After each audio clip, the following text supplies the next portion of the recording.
Hi, I'm Ariah Klages-Mundt. I'm a PhD student at Cornell, and I'll be talking today about while stability lasts, a stochastic model of stablecoins. This is joint work with my advisor, Andrea Minka. Before diving in, let's set the stage a little for talking about blockchain finance. First, blockchain is a new way for mistrusting agents to cooperate without trusted third parties. And a cryptocurrency is an asset that occurs natively on such a blockchain. And then smart contracts are programs that run on these blockchain computers. And now, stablecoins are a type of cryptocurrency that has an additional economic structure. And this structure aims to stabilize the price or purchasing power of the coin and is constructed using smart contracts. As a bit of motivation, the space of stablecoins has grown immensely. And it now provides very key integration points across an increasingly complex decentralized finance or DeFi landscape. There have been many new types of non-custodial stablecoins that have come to market over the past few years. And since coming to market, many of these stablecoins have also broken. And perhaps this is best visualized in the collapse of many algorithmic stablecoins over the past year due to speculative attacks. So stablecoins are complex on-chain currencies, and while they have many similarities to traditional finance, they also contain new risks that it turns out lack very good models at the moment. And our focus in this work is on modeling some of these risks, specifically in stablecoins that are built on top of leverage markets. And so we'll first cover conceptually what is a stablecoin, and then go on to a model of deleveraging risks in a market that involves an endogenous stablecoin price.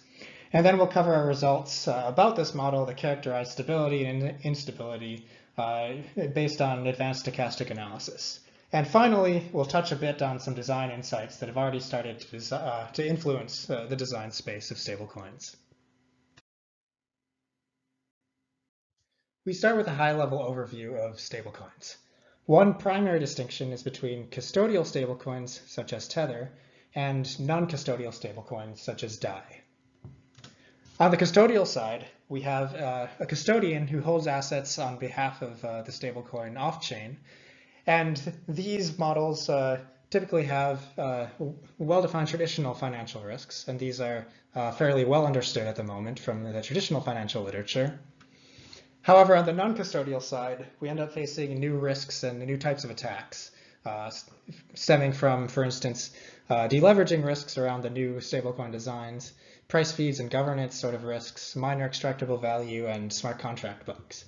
And unfortunately, these are not very well understood at the moment. And we focus on the non-custodial side in this work. Several pieces come together then to make a non-custodial stablecoin. At a very high level, there is some sort of collateral value backing these systems. There is also a risk absorption process that's usually closely connected also with a stablecoin issuance process. And these may be performed by agents or algorithmically. And there are stablecoin holders who create demand for the stablecoin. And then sort of behind the scenes, there's also a governance process that can evolve the system over time, and price feeds, which aid in measuring the collateral value, as well as blockchain miners in the background, who decide transaction inclusion and ordering. Stablecoins have been developed all across this design space, as depicted in this visualization where we classify along 3 dimensions. On the x-axis, the type of asset backing, on the y-axis, the type of risk absorption, and on the colored axis, the type of issuance in these systems. Now, of these stablecoins, many have encountered large problems across this space, which motivates us to try to understand how and when these mechanisms can work. And in this paper, our direct focus is on this particular area of the design space, which is especially the early form of Dai, which works based on a leverage market. To motivate this selection, Dai recently encountered severe problems in March 2020, where there was a 50% drop in the ETH price. And this then triggered high volatility in the Dai stablecoin, and additionally Dai liquidation auctions ended up breaking, leading to $8 million of collateral being liquidated for 0 Dai.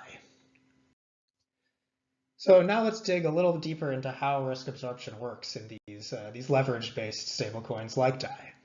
This resembles a CDO structure, where we have a portfolio of underlying assets, And we split this into two tranches, a junior tranche, which intends to be more risky, and a senior tranche that's intended to be less risky. And now if a loss is incurred, it's first borne by the junior tranche, and the senior tranche is intended to be protected. Now in the non-custodial stablecoin, the junior tranche is the risk absorber in the system, and the senior tranche is the stablecoin position itself. And we also add in then a deleveraging process, which intends for if there's too much losses that are borne by the system, that the system automatically sort of downsizes the supply and the backing through a liquidation process, such that the stablecoin can become a perpetual product, essentially. Let's compare this structure with traditional commercial bank money to help clarify a little bit further. So maker governance in DAI is roughly parallel to the role played by a central bank, with an important distinction being that stablecoin governance is intended to be profit optimizing, whereas we can usually assume that a central bank is supposed to be stability seeking for its own right. Next, vaults, which are the risk absorbers in the system, are roughly parallel to commercial banks, with here an important distinction being that stablecoin stability, or sometimes instability, depends on the joint actions of all participating agents in these vaults, whereas commercial banks that are issuing money, this money is essentially assumed to be stable from the central bank. And lastly, DAI holders are roughly similar to the role played by depositors. And because of these differences, the stablecoin side requires new models to cover these new settings, and we have to hope that the protocol is essentially well designed and that the peg can be maintained through incentives. We now turn our attention to modeling the price dynamics in these systems. First, comparing with the financial literature, in a currency peg model, the government issuer is usually mechanically committed to a stability target for its own right. And in debt securities, an asset, usually dollars, that's assumed to be stable is borrowed against collateral, and this may have effects on collateral asset liquidity. But in contrast, these models do not adapt well for stablecoins like DAI outright. As we touched on, in its initial form, the DAI supply was determined entirely in a leverage market, and here it's created by speculators who choose to borrow against ETH to achieve leverage. And the market has an endogenous stablecoin price here that we can't just assume is stable. In particular, the supply needn't always equal to the demand at $1. And we really have to hope that the incentives lead to the maintenance of the peg. And so we build a stochastic model in this paper of this endogenous stablecoin price. And this leads to what we call deleveraging spirals, which cause short squeeze-like effects and can amplify collateral drawdown in crises, and leads to stable and unstable regions that we can actually characterize for these stablecoins. Our model contains stablecoin holders who form demand for stablecoins and have an imperfectly elastic demand, and a speculator who decides the supply of stablecoins that's secured by its collateral position. And we model two assets, a risky asset with an exogenous price, here ETH, and a stablecoin with an endogenous price. And also a stablecoin market that clears by setting demand equal to supply in US dollar terms. So we focus on how the speculator makes decisions. They have a collateral constraint, which is over-collateralization that's encoded by the protocol, so it's how the protocol works. And in particular, the value of locked ETH by the speculator must be greater than or equal to a collateral factor times the number of stablecoins that the speculator has borrowed into existence, essentially. And the speculator's decision is then how to change the stablecoin supply to maximize their next period expected returns. So formally, this is the problem here, where the speculator's value process, Y, includes a liquidation effect. And essentially, the protocol here can liquidate the speculator's position if there are losses that are incurred. And this has costs and market effects on the modeled stablecoin market. The full model is specified here, which we can return to if there are questions later. For understanding the results, it's most important to remember the following variables: that XT is the collateral price process, ZT is the stablecoin price, and LT is the stablecoin supply. In this model, we prove a series of formula results using advanced stochastic analysis. To arrive at these results, we first need to set up a few assumptions for tractability. First is that the collateral price process is a sub-martingale, meaning that it increases in value and expectation, though we'll see later on that what happens when this is relaxed. Second, distributions are appropriately nice with bounded moments. 3, that stablecoin demand takes a simple form with unit price elasticity for tractability, though this can be generalized somewhat. 4, some small conditions that ensure the speculator's objective is in fact concave. This is not much stronger than the above assumptions and is needed to avoid an artifact of the simplified form of demand. And 5, that liquidations take also a simplified form where the protocol essentially specifies an amount to deleverage that is then automatically fulfilled in the endogenous market. And in reality, these may take the form of auctions or be fulfilled by keepers for a fee and might take a slightly different, more complicated form. We first show that the stablecoin has bounded or small probability of large deviations in a certain region, which we term the stable region. And these are described by stopping times of the process. Formally, the result is here, where ZT is the stablecoin price process and Z prime is a non-negative measure of price deviation. And the stopping times are related to supply expansion expectations and hitting certain stablecoin price levels. And because these are stopping times, we can in theory recognize when the condition is met and recognize that the system has left this region. And the proof here uses Dub's inequality. And in the paper, we also walk through some numerical examples that show that the results are actually fairly meaningful in magnitude in terms of guaranteeing stability in this region. We also show that the stablecoin has bounded probability of large quadratic variation in this region as well. Formally, that result is here. As a quick reminder, quadratic variation is a stochastic process that measures how spread out the underlying process is. For a little intuitive context here, the expectation at time t is related to the variance at time t. And in particular, this is in fact equal if the process is a martingale. And the proof here, at a high level at least, uses a form of Burkholder's inequality that's made for non-negative submartingales. And this relates the quadratic variation of a process with the maximum of the process. We show, on the other hand, much different results in an unstable region, which is defined by stopping times, different stopping times of supply expectations. Formally, the first result is here. And in this region, we show that the stablecoin price process ZT is in fact a sub-martingale, meaning that we expect the stablecoin price to increase. And intuitively, the stablecoin experiences a short squeeze or deleveraging spiral in this region. Let's walk through how this works a little bit. So here we visualize price, demand, supply, and collateral value for the stablecoin. And in equilibrium, we can view this as demand being equal to supply.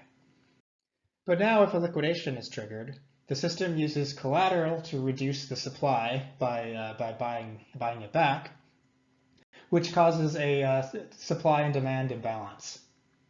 And this causes the stablecoin price to increase, and in turn causes the demand to decrease, bringing it back in line with supply. But now if a further round of liquidations happens, we actually have to use more collateral to reduce the supply because the stablecoin price is higher, which causes the stablecoin price to go yet higher, to bring demand back in balance with supply. And this can form a feedback loop. We then relate this process to an increase in stablecoin price variance as well. So starting with an approximation of stablecoin price variance shown here, we first show that this approximation increases by an inverse square of an ETH return shock, meaning that a higher return shock causes a much higher variance increase. And note here that R for the formal result is on a scale of 0 to 1. So the closer we are to 0, the higher the inverse is. And the proof here uses the implicit function theorem on this variance approximation. Finally, we make this more concrete by also showing formally that the unstable region has distinctly higher forward-looking price variance for the stablecoin than in the stable region.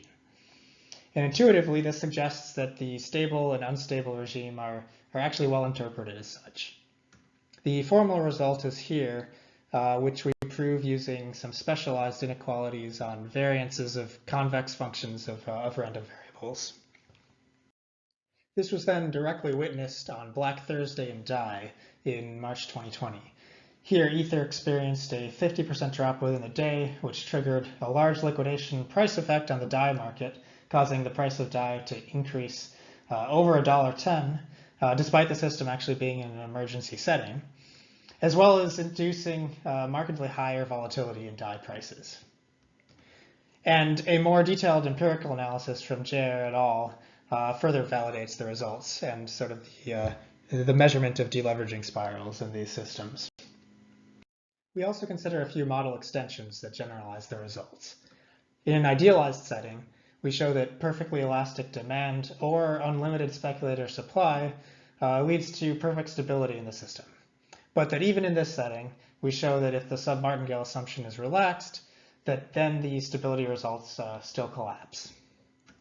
We also cover some model extensions to generalize stablecoin demand parameterized by price elasticity a little bit more generally than before, and accounting for endogeneity of collateral prices, which we can do by defining price impact functions. The results imply complications for non-custodial designs. In particular, there is no stable region when the collateral price process is not a sub-martingale. This leads to a seeming contradiction. The goal is really to make a decentralized stablecoin, but this can only really be fully stabilized by adding uncorrelated assets which are currently custodial in nature. And patching this has been a major topic since Black Thursday. A few solutions have emerged since Black Thursday. Maker, in particular, has tethered the Dai system to USDC and taking on the corresponding custodial risks of USDC. And this is essentially by maintaining exchangeability of Dai one-to-one with a USDC reserve. And this is termed their Peg Stability Module, or PSM. This has largely worked as intended in the last crisis, as we can see here, comparing the Black Thursday crisis in red to the crisis from this past May, and seeing that the peg is now maintained very tightly. However, it also comes at a cost, and recently over 50% of the Dai supply has become backed solely by USDC in this way. Another approach is taken by Ariah to institute negative interest rates on stablecoins during a crisis, meaning that in a deleveraging spiral, stablecoin holders are incentivized to sell their stablecoins or else incur an insurance-like fee from the negative rate. And this leads to questions of what equilibrium participation might be like in this system if rates are expected to be negative for substantial periods of time, as well as questions of how liquid this stablecoin will be in different settings. Another approach, which we actually have suggested in this paper and which Liquidity is essentially using now, is to develop dedicated liquidity pools to help absorb deleveraging spirals as they happen. And this has worked fairly well in the crisis this past May for Liquidity. Liquidity allows direct redemptions, which we saw at the beginning of this crisis. But then the stability pool absorbed successfully the following deleveraging spiral that happened, as you can see in a way that kind of here postpones and smooths the effect of the spiral. A further solution is building new reserve-backed primary markets, where the intention is to anchor the price to essentially $1's worth of assets, of which Maker's PSM is really a subtype of this category. This concludes the talk. The paper is available on arXiv. And to sum things up, we've considered how stablecoins are complex on-chain currencies that have new risks that lack good models at the moment. And we've shown, using stochastic analysis results in an endogenous price model, that there are stable and unstable regimes, as well as deleveraging spirals that formally take the form of submartingales. And then we further related these to design insights and new mechanisms that are now in use.